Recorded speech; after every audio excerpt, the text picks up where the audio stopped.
pessoal, aqui é a Dani, professora de literatura, e hoje a gente vai ver romantismo e romantismo em Portugal, tudo bem? Vamos lá.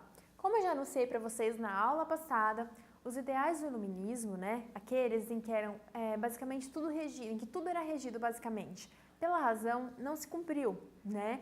Porque, como eu disse, até hoje a gente não alcançou de fato completamente a razão em tudo, né? Por vezes crenças, subjetivismo acabam interferindo em decisões, né, do nosso cotidiano. Por isso a gente tem os ideais românticos que acabam por surgir no século XIX, né? E, portanto, cientificismo, modelos gregos romanos e formalismo artístico vão perdendo espaço. Com a Revolução Industrial, né, com a modernização das cidades, com a aglomeração dos trabalhadores que vão para trabalhar nessas indústrias que surgem, né, a gente tem o quê? A nobreza que vai decair, né, a nobreza que vai desaparecer e junto com ela a prática do mecenato, né, desses mecenas que financiavam os artistas a produzirem as suas obras e o surgimento, portanto, da burguesia que emerge, né, e ela que vai ser responsável por financiar os artistas que surgem no contexto do século XIX, desculpem.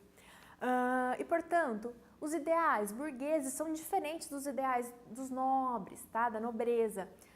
Até mesmo porque essa burguesia que emerge, ela não é uma burguesia que vem de família, que é uma coisa tradicional e que, portanto, tem uma cultura que é mais aprimorada e refinada, tá? A própria visão de cultura muda com os burgueses e, por isso, os ideais que são demonstrados nas artes também mudam. Vamos dar uma olhada no que a burguesia valorizava e que, portanto, vai ser representado e trazido nas obras artísticas, não só na literatura, como em todas as obras artísticas que seguem na produção do período, tudo bem?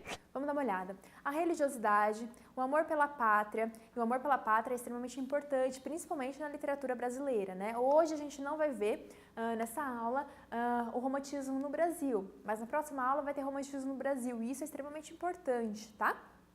Admiração pela natureza idílica e pueril. Isso é importante porque, né, essa natureza idílica, essa fuga para uma natureza que seria ideal, né, fora do contexto deles, porque a fuga é extremamente importante no romantismo, né? Essa ideia de fugir para algum lugar, né, de sair da sua realidade, porque está ruim de alguma forma e você vai fugir então para essa natureza que é idílica, tá? Novelas de cavalaria, não é que vai surgir novelas de cavalaria, tá? Mas os aspectos de um triângulo amoroso, que talvez era característico mais da novela de cavalaria, é trazido de volta no romantismo, por causa da burguesia. Paixão e emoção são muito importantes, e aí definitivamente aqueles valores arcas de ser equilibrado, de nada ser em excesso, acaba, né? Aqui a emoção é passional, é tudo marcado por um certo exagero sentimentalista. O homem é visto como feliz, bom e puro, né?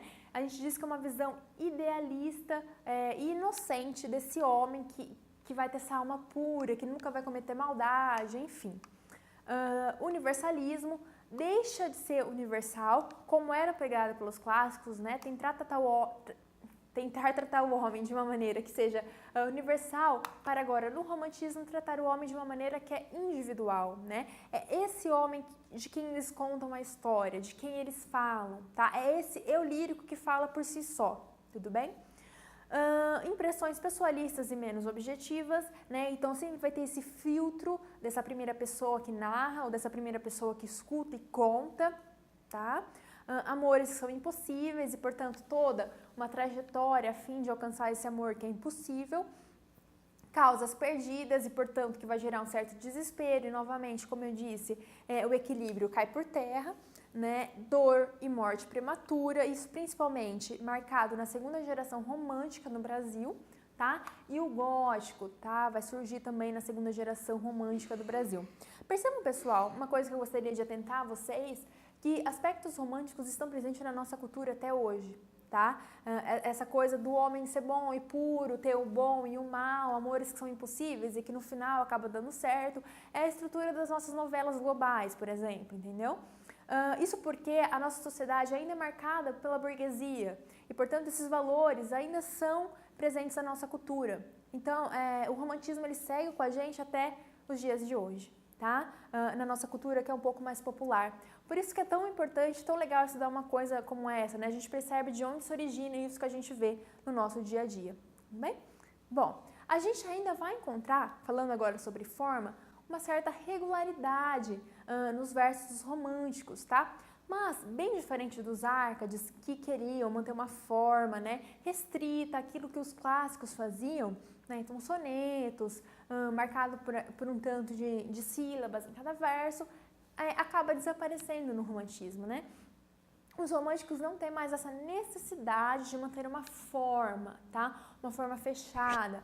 Começa a aparecer os versos que a gente chama de versos livres e rimas brancas, né? Versos com rimas brancas ou versos brancos. O que significa isso? Versos livres.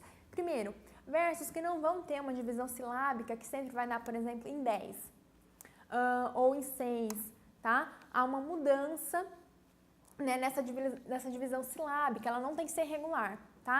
Esses versos podem aparecer com várias sílabas. Outra coisa, os versos brancos. Isso quer dizer que não necessariamente vai ter rima, tá? Os versos podem rimar ou não entre si.